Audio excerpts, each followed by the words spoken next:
Understanding funding. It is the single most misunderstood topic in real estate investing. And in this training video, I'm going to break it down for you. And I'm also going to show you how Freedom Mentor funding works, because for many of you, that is something you want to learn more about if you're watching this video. So what we're going to talk about is the best type of funding. And you're going to be surprised by what I share with you there. How the Freedom Mentor funding works. When our company, when me personally, when we fund deals for our apprentices. We're going to talk about transactional funding. You may or may not have heard of these terms before, but I'm going to put these together for you because it's critical to the entire subject matter of how our funding works and how all of real estate investing funding works. We're going to talk about hard money in great detail. Then we're going to talk about where you get money for down payments, if down payments are required. We're going to talk about if there's a need for funding in a second position. There's already a first mortgage in place, where that money comes from. And then we're going to talk about deals that are long-term funding. All right, so here we go. Let's have some fun. The best type of funding is no funding at all. Now remember, I am a transactional hard money real estate investing funder. I make a lot of money on funding fees. And I'm telling you, the best type of funding is no funding at all. Because when you don't have funding, you don't have to deal with the additional expenses of funding, which we'll go into great detail in this training on what those are. But you also avoid the additional complications that come with it. There's all kinds of things that can go wrong when you have a funder involved. If nothing else, it's a third party. And what if they don't show up that day? They don't pick up their phone. They don't follow through with their commitments and the deal falls through. So no funding at all is the best funding option available. Now, how do you do that? And for some of you listening, that's mind-blowing in and of itself. Well, it requires creative real estate investing. Specifically, to avoid funding, you must lock in a buyer for the property prior to you closing on it. So while you have the property under contract. And this particular video is not going to break down exactly how all that gets accomplished. For some of you watching, you're interested in learning more about our program and how our funding works. For others of you that are watching, you're in our program already. And so we have plenty of other videos on exactly how that's done. But to avoid funding, you have to lock in a buyer prior to closing, and then you have to apply creative closing techniques, some of which our company has invented. It's proprietary, so I'm not going to show you because some of you are not in our program yet. So if you are able to put a buyer in place on the deal prior to you having to close, now that allows you all kinds of ways to close on the deal where you may need no funding at all. And the vast majority of deals we do with our apprentices do not require funding because it's just better. All right, I have hammered that home. That is something that so few people understand until they really get deeper inside the black box of what we're doing as creative real estate investors. But it's an incredibly important point I want to start with right away. So everything else I share with you, although it's important, nothing is more important than the idea of you doing deals and trying to avoid funding at all costs. Because in most cases, you can do deals and not put the money in there, whether it's your money or somebody else's money. Now, we will talk a little bit more when there's times where there's maybe a little bit of money needed. So maybe there's $5,000 or $10,000 needed. That's a little different. What I'm talking about is major amounts of funding, $50,000, $100,000, $200,000, $500,000 to close on a deal. Best type of funding, no funding at all. So let's talk about transactional funding. In order to do transactional funding, there has to be a buyer locked in. I've used that phrase before, locked in. It is a buyer that is ready to close. So what's happening is, in order to make that closing occur, and we have a lot of proprietary techniques that we use to avoid transactional funding whenever possible, but you have to close on the property sometimes before you can resell it to the new buyer, even if you have the new buyer locked in. So we use it as a last case resort when our assignment, our interest release, or our back-to-back closings and those kind of things don't work out, and some of the other proprietary techniques we have hammered out. So we try to avoid this at all cost. But the bottom line is transactional funding, even today, is still required in some situations, and I'll give you an example here shortly. So the amount can be up to 100% of the purchase of the property and can include closing costs. So with transactional funding, it can truly be a no money down, no money involved transaction, which is really exciting. So no money at all required. You can be living out of your truck, living in a van down by the river, and you can still do a deal so long as you have the buyer lined up. Now the length is typically either same day or next day money, but some transactional funders will go all the way out to say 30 days. And that's kind of a max, because remember, you have a new buyer locked in, so that new buyer shouldn't be going all that much further into the future with their deal. They shouldn't be dragging on for months and months. They should be in a position where they're ready to close. Now the loan to value, meaning if the property is worth $100,000 and you're trying to do this deal and you need transactional funding at say $80,000, that'd be 80% loan to value. This is going to depend, but if it's same day money, it may not matter at all. It may not matter what the loan to value is. It may not matter if you're getting a great deal on it or not, because you've already got the buyer lined up. And let's say they're closing tomorrow. Let's say they've already funded, for the new buyer has already wired their money into the title company. In that case, the transactional funding is a no-brainer for the funder, because the new money's already there. Now, most transactional funders do require a flat fee of at least $2,000 for deals under $100,000. So at some level, the amount of paperwork and time and energy to put this stuff together, it starts to make no sense to deal with properties that have transactional funding needs under $100,000. Now, the sources can include us, Freedom Mentor Funding. There are some closing companies that'll do this. They're both a closing attorney, but they also provide transactional funding. There are some national transactional funders out there. There used to be more than there are now. When the short sale boom was in full gear, 2009, 2010, 2011, 2012, there's a lot more transactional funders, because we needed transactional funding on basically every short sale deal. And then it could be you too. You could fund your own deals.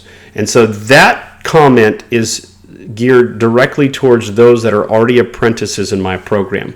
I'm going to talk about what happens when someone in my apprentice program puts their own money into a deal. We'll talk about that. So let's give an example of how this Freedom Mentor transactional funding works. It's only available to those in my apprentice program, because I am the underwriter. I'm the one that makes the final decision on any funding deals. And I want to make sure that the deal is done right, and I know that if they're in my apprentice program, that they're doing the majority of what they should be doing, they're doing it correctly. So I feel very confident that this is the kind of deal I'm at least comfortable moving forward with. If they're not in my apprentice program, there's plenty of other funding sources out there that they can go to. All right, there are no minimums with us. I mean, the deal could be $25,000, $30,000. We're not going to set some requirement that it has to be at least $2,000. But that's within reason. I mean, if we're talking about a $2,000 transaction, that may not be worth our time. Next day money or same day money, it's 2% plus a $250 doc prep fee. And then you see how that goes all the way up to, once you get to 5 days or more, we go into what we call hard money terms. And we'll talk more about hard money as well. But with Freedom Mentor funding, once we get to 5 or more days, it becomes like a hard money from the perspective of how much it costs. And so this 2%, 3%, 4%, 5%. This is of whatever the total amount is that we fund. And this gets paid when the new buyer closes. So there's no money out of the person's pocket in most cases. And so here's the example. The seller, and this is going on right now. In fact, I'm actually funding this. After I shoot this video, I have to go to Wells Fargo and wire the money to the title company. The seller has this deal under contract for $70,000. A conventional buyer is locked in at $105,000. And this conventional buyer has already done their appraisal, has already done their inspection, and all of those contingencies are removed. So the only reason why we have to do transactional funding is because with this conventional buyer, the student of ours, the apprentice, has to be on title when they do the title work. And that's the final step on their underwriting guidelines for that conventional loan. And so we do have to get on title for, and this will end up being, we're thinking about 14 days. Okay, so we're funding it at 5% of the loan amount, which is $70,000, plus 15% per year. And if we're estimating about 14 days, then you can get your calculator out as to how much of an interest it is for that 14 days. It's not that much. It's basically it's around 0.75%, and so less than a percent. So this total transactional funding cost on this one is going to be slightly less than 6%. And in this particular example, this apprentice is putting none of her own money into the deal whatsoever. Zero, zilch, nada, none. And so we're taking on the risk from being the transactional funder, and that's the return we're getting. Now, she could be her own bank if she had $70,000. And if she was her own bank, she would get the same return as if we funded it. Okay, so let's go back here. So if she would have put her own $70,000 into this, she would have gotten that return prior to our sharing of the profits, because if you're part of our apprentice program, we share in the profits together. So she could be your own bank. And on thin deals, you'll find that the funder makes the majority of the profit. So we are encouraging our apprentices to be their own bank. It makes so much sense. You don't need to give me any more interest money. I mean, I'm already doing pretty well myself, right? And so this is a perfect opportunity for those that can get access to some money to be their own bank on certain deals. Plus, when you are your own bank, you have complete control over what's going on. Because some people come into our apprentice program and they've got a couple of $100,000 saved up somewhere, and this is a great opportunity to put that money to work for you. Be your own bank on deals. Where are some of those sources? Another source would be a line of credit. Let's say a line of credit from a personal home, called a HELOC. Some can borrow from a 401k. That's a great way to use it. Borrow from a life insurance plan, or even just personal savings.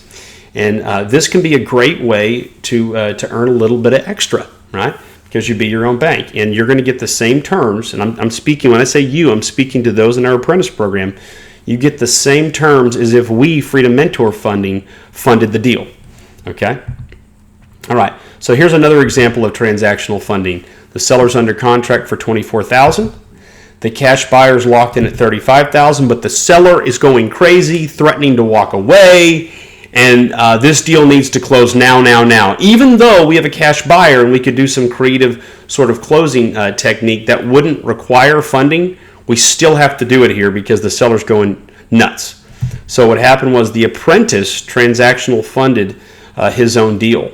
So he's getting the return of that 5% plus 15% a year. I think this money was used for about 11 days or 12 days, because this one's closing today. And that's why it comes to mind, because the 11th day is today. And so anyways, this is a perfect example of an apprentice funding their own deal and getting the benefit of that prior to the profit split. And you can see it was kind of a thinner deal too. It wasn't all that big, but it's smaller numbers, so that helps with the risk as well. Okay, so up to this point, we have talked about doing deals where there's already a buyer locked in. I want to introduce you to the Great Divide. The Great Divide is this: the difference between when a buyer's locked in and there is no buyer already locked in. Huge difference. Everything's about to change. Thus far, we have not even talked much about if you didn't have any money, how you get a deal put together. We've showed you how you can absolutely accomplish that. Or if you do have some money, how you can get some extra interest. But thus far, there's been very little in the way of extra fees and costs and problems and issues. If the buyer's locked in, that is a wonderful thing. We strongly encourage it so often, because in real estate, if you're a real estate investor, at some point you're trying to resell. So why not start that process immediately? Why are you waiting until after you close and then you get to all that stuff? Now, our argument is try to find a buyer in almost all cases before you ever close, while you have it under contract. But now we are crossing over to the Great Divide. Now we have crossed over into the no buyer zone. Here we go. Dun, dun, dun. Hard money. That's when there's no buyer. We have crossed the Great Divide. Usually it's 65 to as much as 70% of as-is value. As-is value, not what it's going to be worth once it's fixed up, what it is today. And so you might be thinking, oh my goodness, what a great deal. If I could find a property worth $100,000 that I could buy for $65,000, wow, those are hard to find. And my answer is, you bet they are.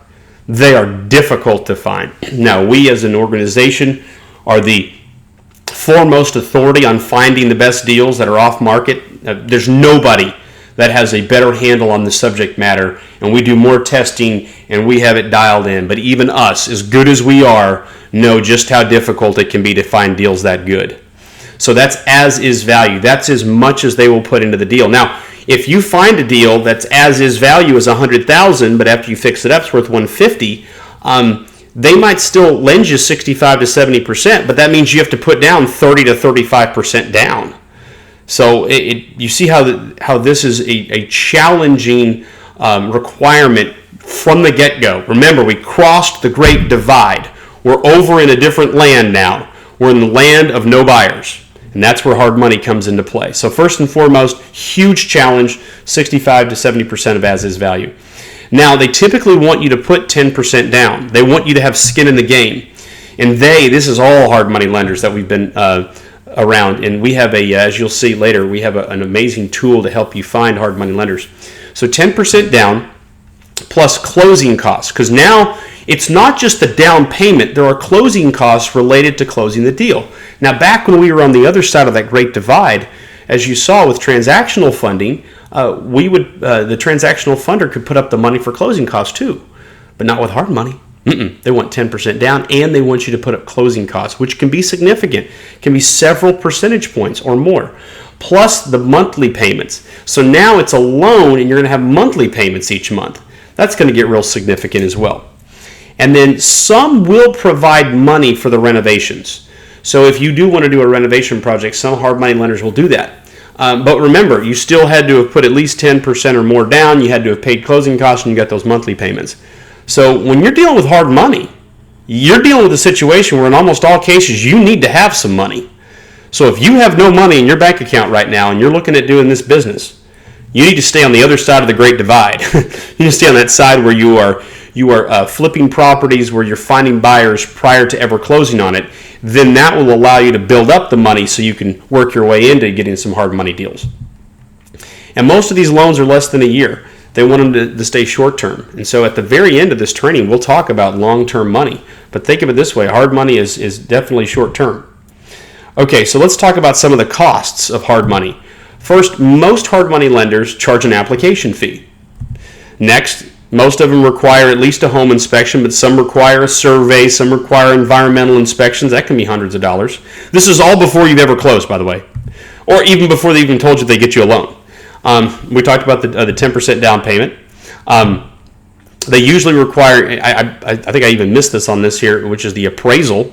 That's required. We talked about closing costs. Loan origination fee. A lot of times they charge an origination fee on the closing statement when you first originate the loan.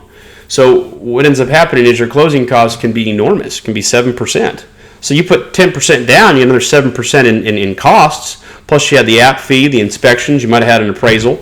And then there's the additional fees that some hard money lenders charge to originate the documents. When you're seeing how this stuff is adding up, it does. And then the loan itself is going to have a document that must be recorded, and that's going to have additional taxes and additional fees as well. Plus the lender is going to require additional title insurance. And then after all that, you still have the monthly payments. So hard money costs a ton of money. So we go back to what we said at the very beginning of this training. The best funding is no funding at all. And then you want to try to stay on the other side of the Great Divide. You want to stay in a situation where you already have the buyer lined up. But if you don't, and you want to go down this road of hard money, you're seeing what you're up against. This is some serious costs. Now, if the deal's big enough, all that stuff doesn't matter. And if you got the money, it doesn't matter, right? If the deal is huge, then it can all of a sudden make a lot of sense. So there's more to it though. Not only is it expensive, but hard money has all kinds of restrictions. If you've ever seen the movie The Jerk with Steve Martin, there's a carnival scene that we're going to cut to right now that is the perfect example of what really happens in the real world of getting hard money. Take a look. Yes, but you're not going to fool the guesser. How about you, sir? Step right up. Hey, honey, let's see how good this guy is. Now, what do I win? Anything in this general area, right in here. Anything below the stereo and on this side of the bicentennial glasses. Anything between the ashtrays and the thimbles. Anything in this 3 inches right in here in this area that includes the chiclets but not the erasers. The first trick that they pull on if you could picture that carnival and they're cutting down on the kind of toys that you can get is underappraising. So if it's 65 to 70% of as-is value, a lot of hard money lenders are going to appraise the property significantly lower than what the true as-is value is. That just builds in some more cushion for them, or less they have to fund you. Next, they're going to require minimum loan amounts. A lot of them won't touch anything under $100,000. Many of them are going to exclude a lot of different properties. Anything that are, let's say it's a single family home, nothing below 1,000 square feet, for example. No townhomes, no condos, no this, no that, no. They're going to require larger down payments if it's your first time. So that's the higher risk because it's their first time contacting them. The next is going to be that if it needs too much fix-up, for example, the renovation costs exceed the purchase cost, they might run from that. There's so many restrictions. Maybe they have to look at your background. Maybe they require a loan application. Maybe they want to look at your experience. Maybe they're not totally committed and concerned about your credit score, but they might want to see how much money you have in the bank. They may want to make sure that you can actually do this. So there's a lot of hard money restrictions. And that in and of itself is a challenge beyond the extra costs. So what are they looking for? What are these hard money lenders looking for? They want repayment, not foreclosure. So yes, they do want to make sure that they're only putting 65 to 70% into the deal. However, they also want to make sure you can pay them back because they don't want to go through the foreclosure process. It's expensive, time-consuming, and they don't make any extra money. Some people think to themselves, well, yeah, but they can foreclose on the property and then they get the property back and they make a bunch of money. Well, they don't want the property back because it may not make a bunch of money. It may be a humongous hassle for them. So the next thing is they want to see that you have skin in the game, which for some of you listening, you don't have that. You're like, I don't have the extra, $50,000 to put down. If I had it, I wouldn't need the hard money lender. So they want to see skin in the game. They also want to see that you're experienced. That's a big one. So if this is your first time ever embarking in this business, that's a big hurdle. Because if you've never done a deal before, a lot of these hard money lenders are going to be concerned, or they're going to require, a higher down payment, and they're going to make terms more difficult for you. Now, the track record with the borrower makes a difference because if they see that you've done 3 deals with them, they're a lot more comfortable, right? They're like, okay, this person knows how to make good business decisions. They know how to get us paid back. Track record makes a difference. They don't want hassles. They want people that understand this business extremely well and to be able to just make it simple on them. So there's an old saying that he who has the gold makes the rules. That applies here with hard money lenders. They make the rules. Now, when people are a part of our apprentice program, we try to whip them into shape and help them become extremely experienced, extremely quickly, so they know exactly what they're doing. A lot of times, they end up using the hard money coming through Freedom Mentor funding, but even if they head out into the real world and find hard money elsewhere, at least they're already trained and positioned to be helpful and easy to get deals with these hard money lenders. And they also like cookie cutter deals. They want single family home, 3-bedroom, 2-bath in a subdivision. They don't want some weird 5-bedroom, 1-bath on 80 acres in some distant land. No, they want cookie cutter simple deals. So this means that even if you have a great deal, it doesn't mean you're going to fit all of these boxes, these parameters. But here's what you can do to at least help yourself find hard money. because some have different rules than others. The first is we have developed a hard money locator tool at freedommentor.com/hard-money-locator. And what I've done is I hired an assistant, hired a web developer, and we took all of the hard money lenders out there and we put them into one place where you can find them. So hopefully this will be helpful to you. I think it's the only one at this point in the world that exists. It's absolutely free because I don't see why anybody needs to charge for it. These people already exist out there. There's literally hundreds and hundreds and hundreds of these national hard money lenders or local. They might lend in 2 or 3 states or 5 states. I mean, these people are everywhere.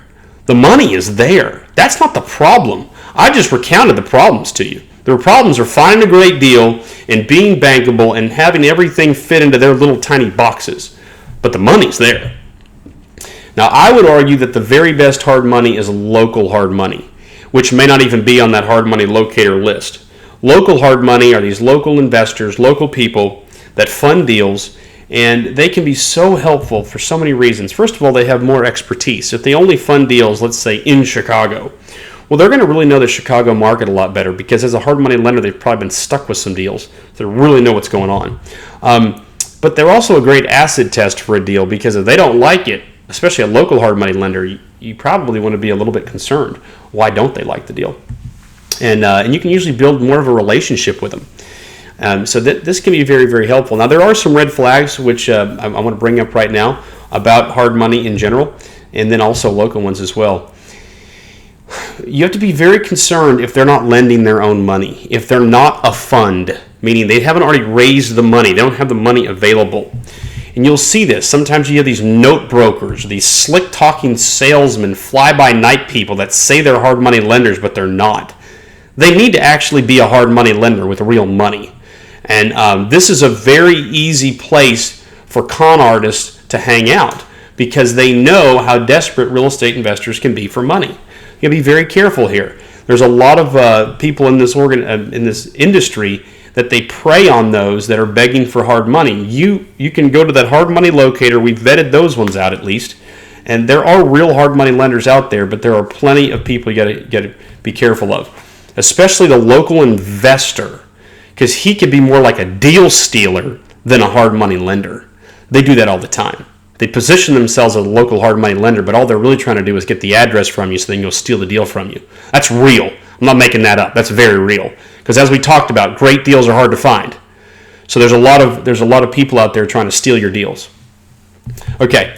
Now, hard money red flags also are those that have no restrictions, that seem to be too easy to work with. That's a big red flag because hard money lenders are pains in the butt to work with. So if they're super, super easy, no restrictions, no down payments, don't worry about it. Yeah, you can buy any house on the block, just buy it. We want to fund. Be very careful. Now, if they're begging for your business, you got to be careful too. A real hard money lender's not begging for your business. As you see here watching this video. I mean, Freedom Mentor Funding funds a lot of deals for its apprentices. And the first thing I showed you was a slide that said, the best funding is no funding at all. That's real world. So if they're begging for your business, watch out. And if they're charging large upfront fees, watch out too. They're asking, well, we need you to send us $1,000, $2,000. I mean, you can see where application fees might be $300 or $400. That's semi-normal, especially if you're brand new and you've never done a deal with that hard money lender. But if you start seeing thousands of dollars for their fees up front to, quote, get access to their money, you know it's bull. You know they're making their money from the upfront fees. They're not funding any deals. All right, so be careful. There's some definitely red flags out there in the hard money world. All right, so let me show you an example. So the deal was under contract for $183,700. This individual won this at an auction. Now, in this particular case, the deal I didn't think it was very good. But they won the final bid, and so the after repaired value is $246,000. These numbers aren't very good. This is not going to be the kind of number where most hard money lenders are going to touch this.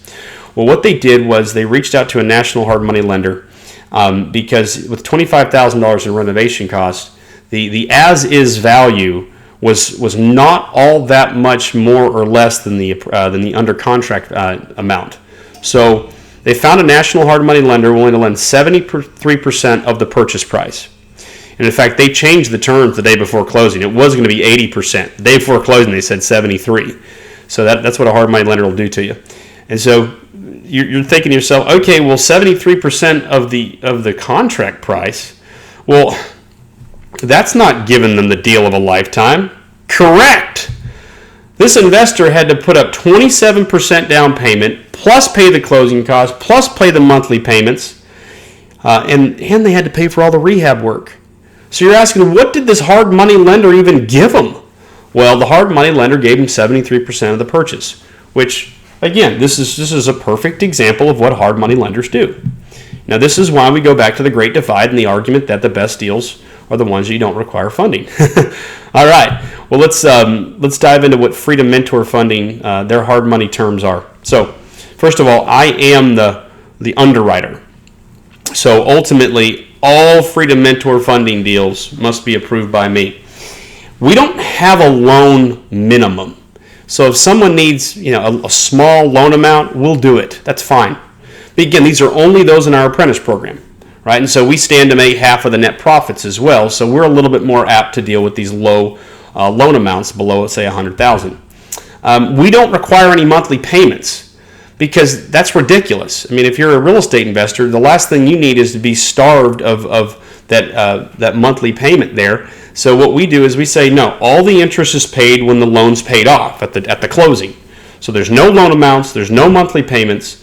We do 5 points up front plus 15% a year, but all that is paid at the closing when the loan's paid off, okay? Not paid when you first purchase it.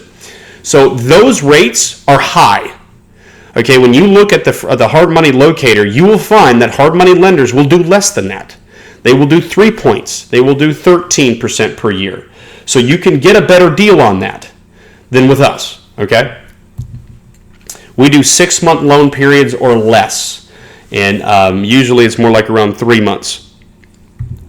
No rehab draws, so we're not going to put out money when a property needs to be renovated. That money's going to have to come from the apprentice. Why? Because we can't see if the work's been done. And even if we hire a company like WeGoLook.com to go take pictures, we still don't know if it was done right. So since we can't have our eyeballs on it in person to see if the rehab work was done correctly, we don't provide rehab draws. So that's where the apprentice comes in and puts in their money.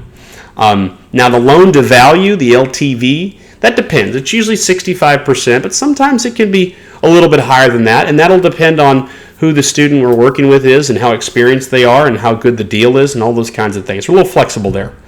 And we do like to see some skin in the game, even if the skin is the money to rehab.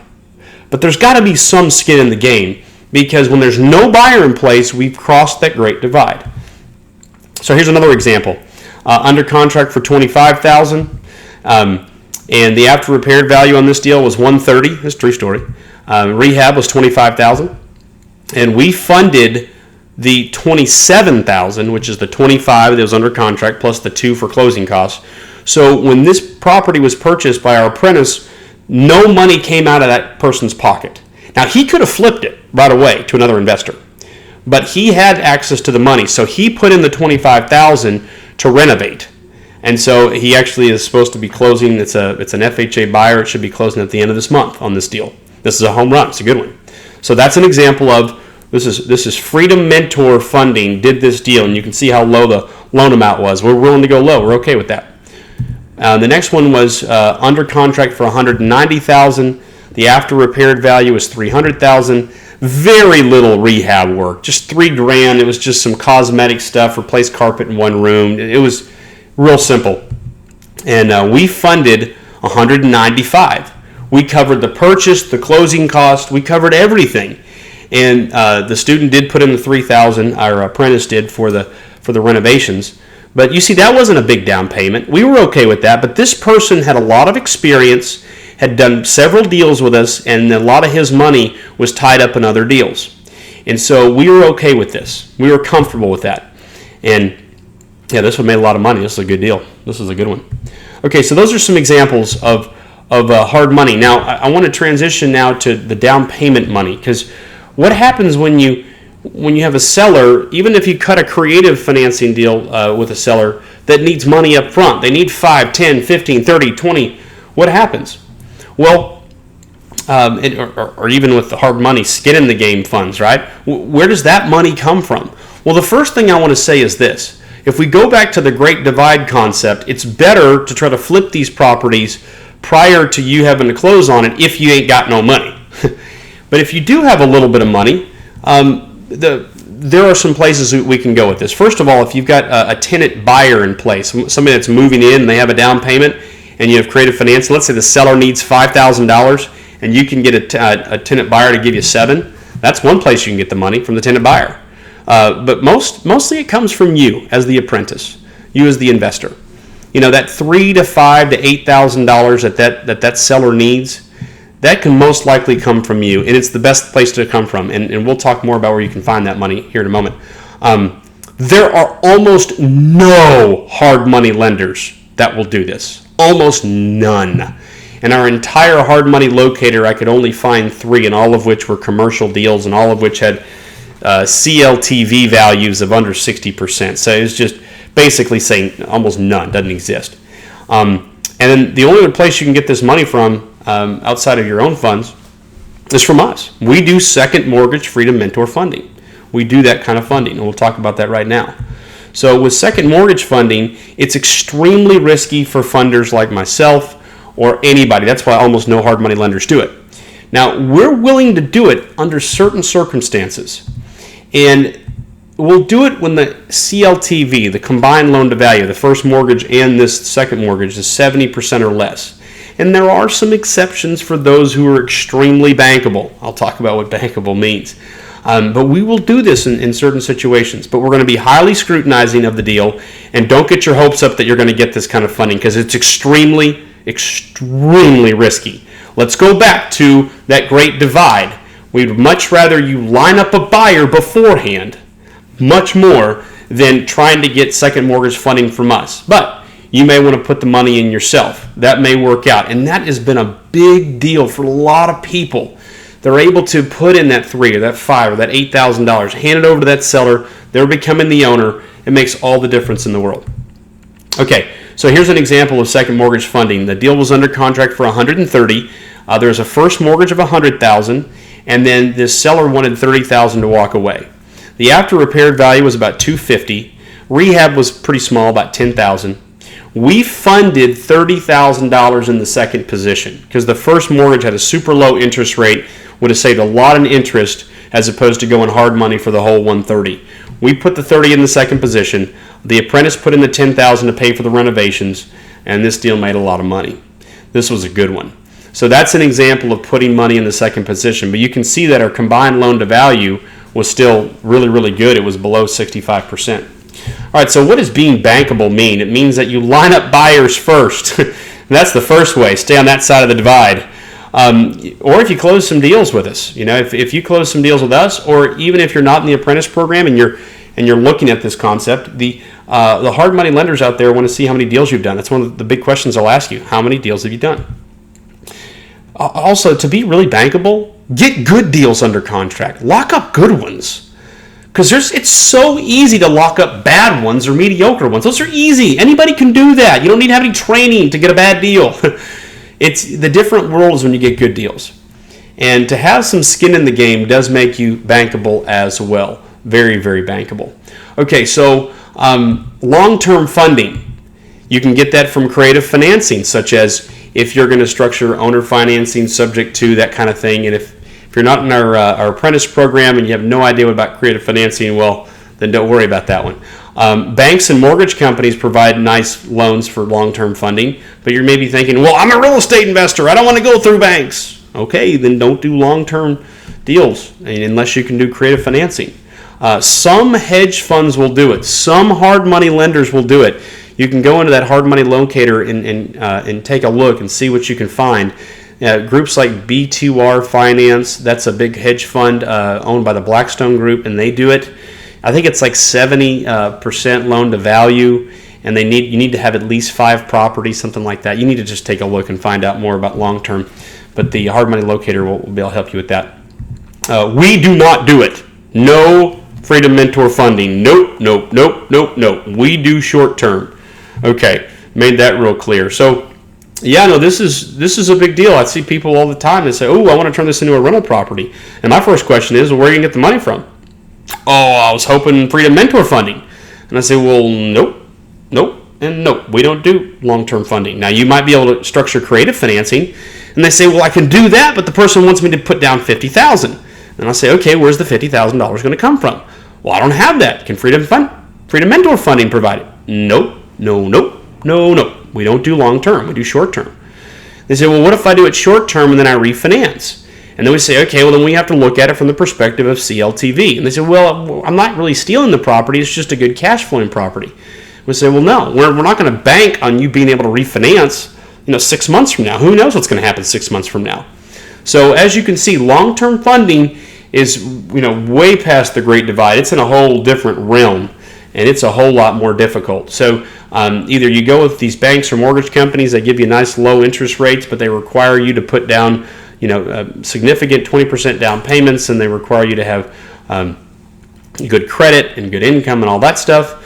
Maybe some of these hedge funds out there in the hard money locator, you can find a couple that will do some long-term funding. But the best bet is just negotiate creative financing. If you want to go long-term, negotiate creative financing. But don't go looking to Freedom Mentor for help on this. We do not do long-term stuff at all. All right, joining the private funding list. So the majority of the money for Freedom Mentor funding comes from yours truly. But sometimes my money's tied up. I'm tapped out for short periods of time while there's a bunch of deals going on at the same time. And so what we do is I reach out to my private funding list. And so the argument is this. If my money's tied up, might as well have the interest go to another apprentice who has money sitting in their bank account rather than some hedge fund in New York. So if you want to be a part of the private funding list, shoot me a message in ePartner and I'll add you to the list. And the way it works is whatever the terms would be if I funded the deal with my own money, that's the terms you would get if you're the private funding person in the deal. And I only send over deals that would meet the criteria of being a Freedom Mentor funded deal. So it's got to meet all those scrutinizing underwriting guidelines for us to even send it through to someone like you if you want to be on the private funding list. We don't do any pooling of funds. It's not a bunch of other people's money. It would just be one funder per deal, right? And so you would be the funder for one deal. And the typical source that people use for this is retirement funds. Because here's the thing with retirement funds. Whether your money's in a self-directed IRA or a solo 401k, you can't be your own bank. And so if you can't be your own bank, it means you have to fund other people's deals. And although you can buy real estate in your self-directed IRA or solo 401k, sometimes it's nice just to be a little short-term lender. Make your 6% there, 8% there. Maybe at the course of the end of the year, you look it up and you've brought in, let's say, 15% return on your money. The problem with self-directed IRAs is that they have a custodian controlling it, which means that it can be a big pain in the neck to actually execute on this stuff. But the nice thing is it's inexpensive up front, but they do have a yearly management fee.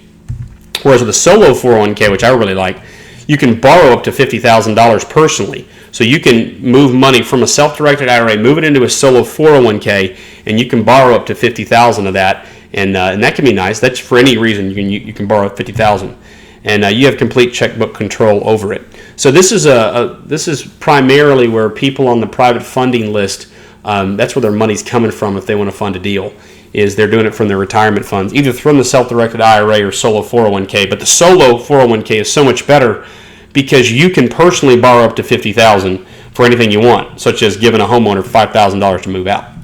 All right, so the private funding list example I have here is seller was buying a new home, and our student had it under contract for $300,000, but they had to close by a specific date.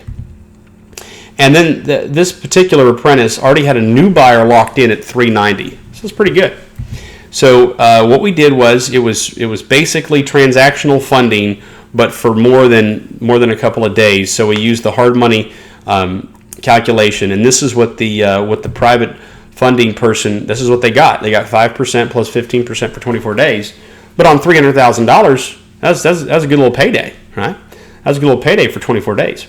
So this is an example of, at the time, when this deal rolled in, we did not have, in Freedom Mentor funds, we did not have $300,000 at that moment to fund that deal. It was spread out on a ton of deals that particular day. So this was a great opportunity for that private funding person. So if you want to be a part of that, you can shoot me a message on ePart and I'll add you to the list. Don't get too excited. These aren't going to come around every single day. But when they do, because remember, if it's coming through Freedom Mentor funding, I'm going to fund it with my own deal, my own money first. All right, so let's go back over private Freedom Mentor funding. You can apply for it anytime you got a deal through the ePartner vendor network. You can just click on the link and you just put in the information. But if you're going to do that, make sure the deal's under contract, the title search has been done, because we're not even going to review it until that happens. If you're just looking at a deal and you're thinking, will you guys fund this or not? No, we don't do it that way. You make offers based on exactly what we've trained you on how to make offers, which is in our training system and through our mentoring process. You don't make offers based on what a funder is going to fund. You make offers based on the way we teach it. And that's, again, I'm talking directly to apprentices right now. I'm not talking to everybody else that may be watching this video. So the deal's got to be under contract and the title search has to be done before we're even going to look at it. That's important. Very, very important. Because otherwise we'll just look at deals all day long and tell you all the reasons why it's not going to work out and then go back and showing you how to make the offer correctly. So that's how Freedom Mentor funding works. And remember, the best type of funding is what? No funding at all.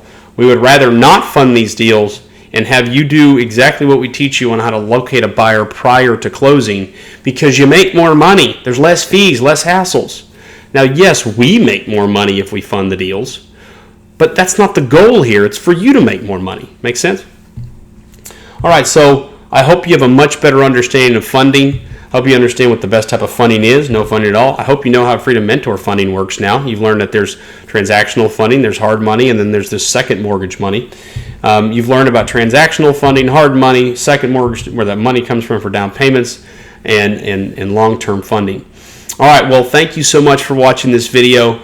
This right here hopefully gives you a much better working knowledge of what you're up against.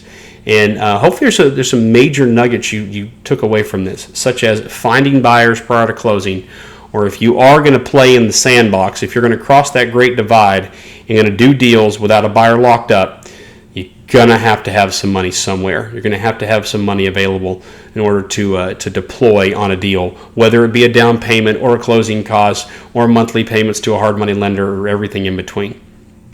All right, well, thank you so much for watching. And if you got other questions and you're in my apprentice program, feel free to shoot a message to me or the first available coach.